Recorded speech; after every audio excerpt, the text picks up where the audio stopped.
All right, here we are, Monday night, Real Talk Weekly. It's me, Bidan, and my colleague Josh. We're talking about from inspection to offers, how to secure your dream property. Stay tuned.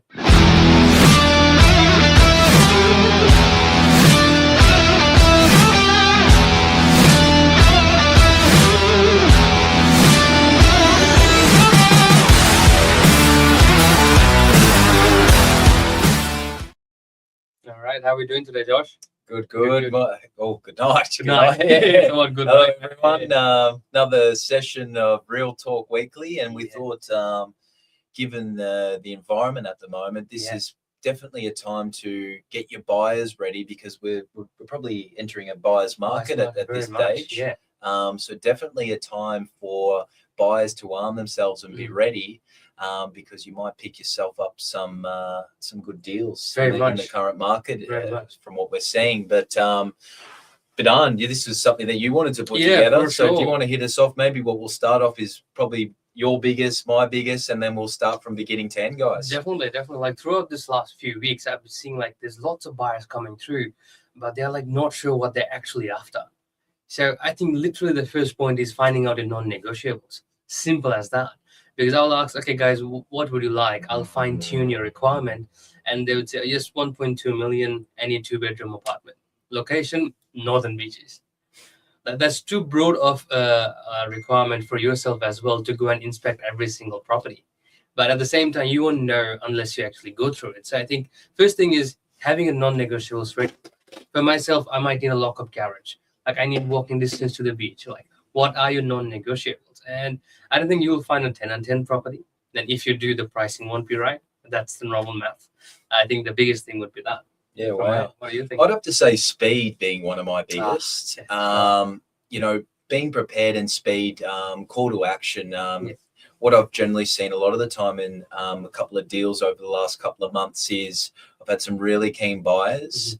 They've invested the time, the effort. Yeah. And when it comes to that conviction and saying, here's the offer, I'm ready to go, 6-week settlement, they've ummed and ahed, and then someone's come over the top and paid a much better price. So Exactly. I'd probably say the biggest one is speed. And if you do the processes correctly, like Bidan said, working with your agent, getting those requirements right, well, generally you'll know it's the right property and you'll make that move, because you leave that property on market and it ticks a lot of your boxes. It probably ticks somebody else's boxes. And you leave yourself open there to competition and multiple offers. So I'd probably say speed is the biggest one on my end. And if you like something, it ticks the boxes, it's going to be very hard to find a property out of 10 that you tick every single box. If you're getting 7 and above, that's the speed. property. Exactly. So those are probably our biggest two for what we're seeing in the market now. But we thought we might start from the beginning now. And did you want to start us off? We'll probably hit that with the right requirements. What would you say the next step is? I think getting a ducks in a row. Yeah. Simple as that. Just have a good solicitor, have a good broker. And those two things, as common it may sound, they make or break the deal. Like most of us, like we do both residential and commercial, right? Most of the deals, they happen after hours.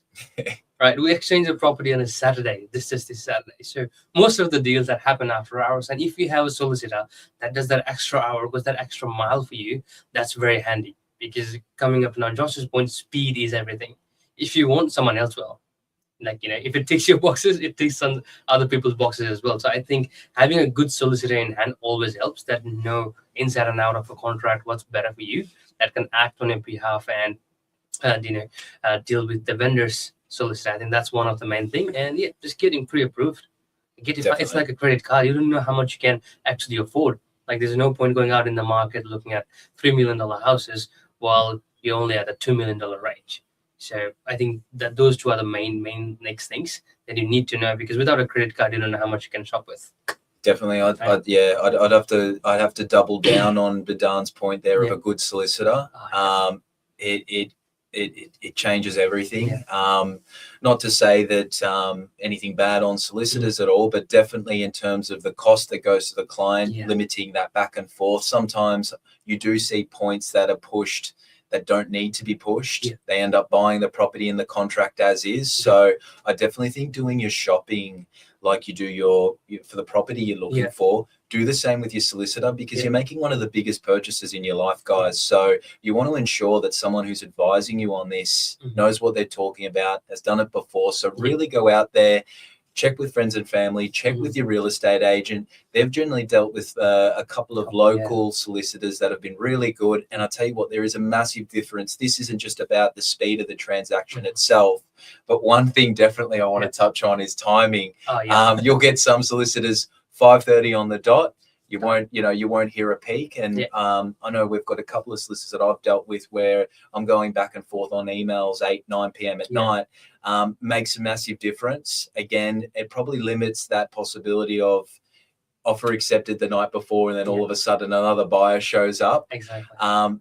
Guys, how many times it happens, it is unreal. So I think that's a really, really important point. Exactly. The right solicitor when you're buying and selling goes miles. So pretty important point. I'll probably go on to the next one here, guys. Now there's two ways you can do this. You're either with a real estate agent, they have your requirements, you've got your pre-market opportunities. Generally, you've got your pre-marketed opportunities. It's not online. Not everyone is as savvy. Sorry, guys. Not everyone or every buyer is as savvy to leave their details with a real estate agent. They don't want to be bothered. They don't want to be pestered, but they may miss out on those pre-market opportunities. Now, guys, talking things from a buyer's perspective, those off-market opportunities are generally going to have a less competitive environment.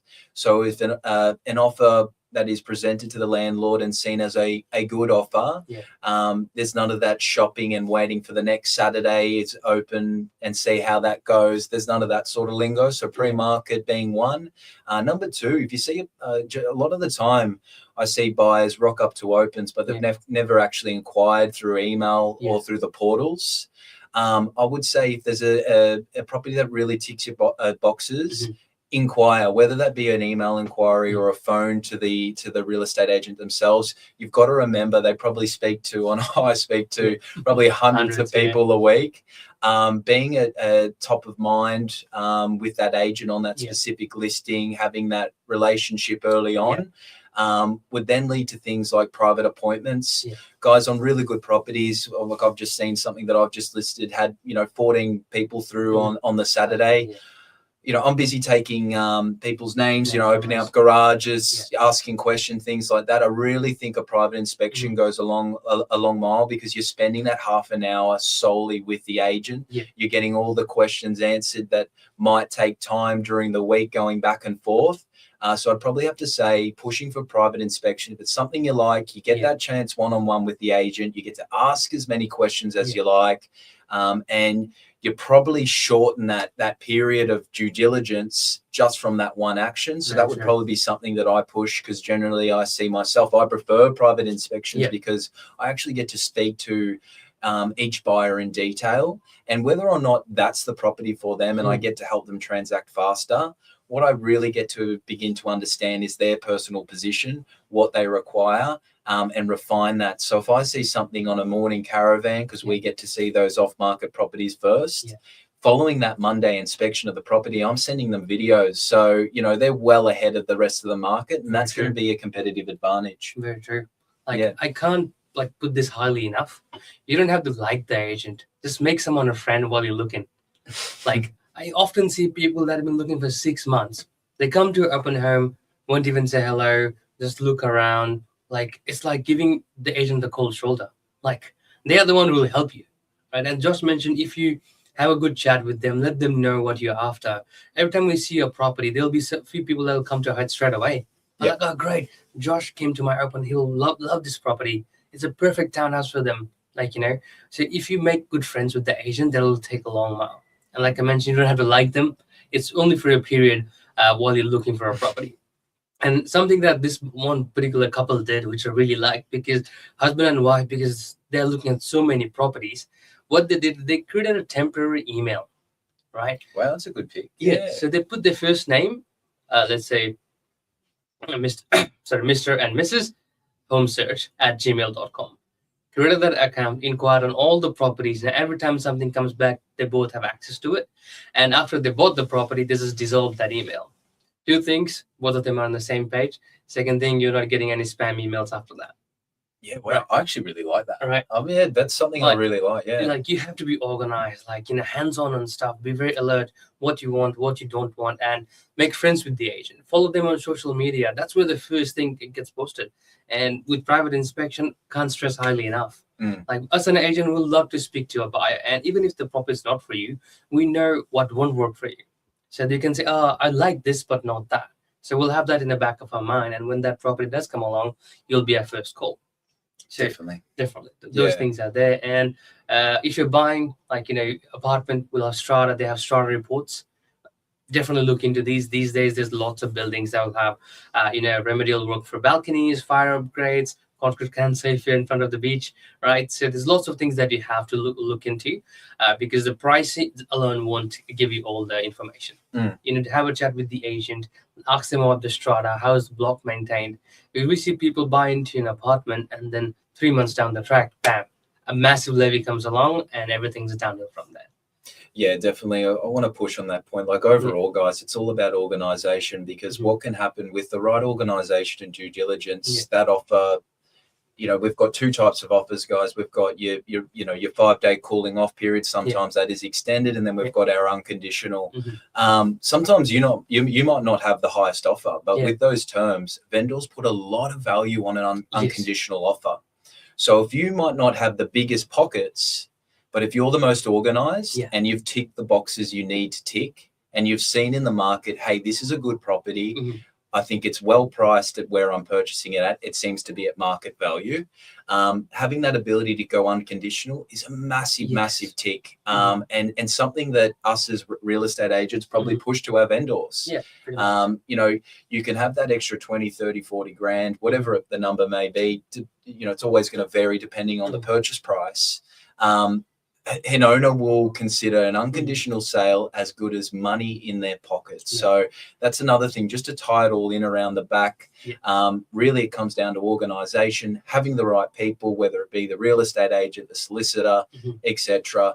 But being organized and being in a position to execute that contract is as good as having an extra few dollar figures in that offer price. So that's probably another really big one.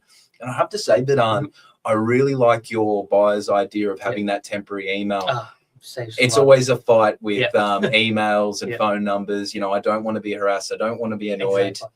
Guys, you want to buy a property, we want to sell one. And this just makes it a lot easier for you. So if you don't want to get hassled, you don't want that email continued on the subscription list and still continuing to get emails after the fact, that could be a great solution for you. And get in touch with a real estate early on your journey. We've definitely got some really preferable partners in terms of operators we've seen do really well, solicitors, etc. We're happy to point you in the right direction with some really good operators there, and that's probably the best way to start off your journey. And then we can help you along the way finding that perfect property. Very much. There's so many agents out there, guys. You just have to like one. All right. And just come along. We normally today is almost 8 p.m. We are always here. Just come along. We deal with so many different kind of buyers who are in different stages of their life, and you'll definitely match with one of them, and we can help you say, hey, I helped this couple, and this is how they did it. So we can kind of walk you through the process, because buying a house is a big thing. Like, it's nervous, exciting, everything at the same time, and you're juggling life and purchasing the biggest asset of your life at the same time. And there's someone there that will grab your hand and go through every step. I think that's a big bonus. Like us, we'll help that with every buyer. Would love to help someone secure their dream home. That's literally our job. All right. So make friends with the real estate agent, which goes a long way. Yeah, definitely, guys. That's hopefully we've left you a few little pockets of gold in there. I'd probably have to say organization. I like the email, a good solicitor, and prepping yourself. Don't just make the offer. Put yourself in a position to go unconditional. That can be the difference from you securing or missing out on your dream home. Very true. Guys, as always, feel free to reach out to Dan or myself if you ever have any questions. You're looking for something pre-market, want to move to the beaches, whatever it may be. We're always here to help. Thank you very much for your time tonight. Add something. I just remember. Please do. I saw it this morning, right? So because on the weekend, many people are asking, like, especially investors, all the thing going on in the world, with the war there, which is a big thing right now. Fuel prices are going up. Soon inflation will go up as well. And then a short interview came with a very big investor. It means this is the best time to buy, because real estate is something that will never go out of value. It'll always go up. You have 13 interest rate rises, price still went up. So if the fuel is $3 a liter, that means the value of your money is getting lower. So this is the best time to put your money into an asset like a real estate, and that will go up. Yeah, perfect. So, like, rather than keep saving it in your bank, that it's just losing value, because the petrol price is going up means your money is losing value. So technically, that's what inflation is. So basically, what I'm suggesting is buy your property that you think about. No, he's very right, guys. In this sort of environment, you're going to have people umming and ahhing about things like Iran, or things like inflation, et cetera. All that means is you have less competition in the market. Look at history. Look at how many things we've gone through. Look at COVID. Look at prices of where they are now, and look at what it's done over the last 100 years. You cannot take a little point out of history and make a decision. Analysts use a variety of data over a long period of time to make their predictions. And you're exactly right in saying that 13 rises and look where we are. DY just did 13% in the last 12 months. So use this opportunity, buyers out there, because there's going to be more on market, less competition, which means you're buying well, and that is how you make money in real estate, buying well. So that's definitely a good way to finish the stream tonight, guys. We hope you have a lovely night, and everyone's happy and well. Bye from the Novate team, Josh and Vedant. See you guys. Bye.